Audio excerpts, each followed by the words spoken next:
Japan has resumed its efforts to solve the atomic crisis at the Fukushima nuclear plant following emissions of smoke. Workers at the facility are trying to restore electricity and cool down the troubled reactors. RT's Igor Ogorodnev is following events there. Engineers have been able to resume their efforts to connect power to all the reactors at the Fukushima nuclear power plant.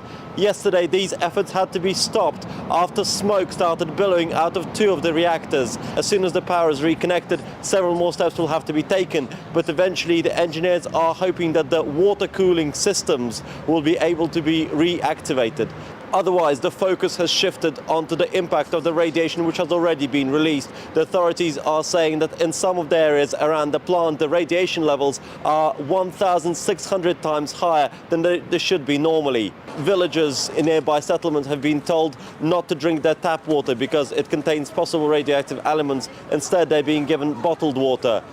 There's also suspicion that some of the marine life around the plant on the coast has been poisoned as well, and that may pose some sort of risk to the fisheries. We've also had scares over the weekend and afterwards that some of the agricultural produce from that area may be contaminated as well. Now, the authorities are saying that the levels are safe, but of course there is still a level of anxiety amongst the Japanese people and even people further abroad as to the possible risks of radiation.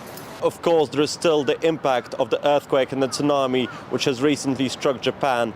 The police are saying that 9,000 people have been confirmed as dead, more than 12,000 as missing.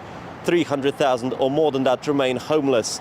And of course, the number of the confirmed dead is likely to grow over the next few weeks.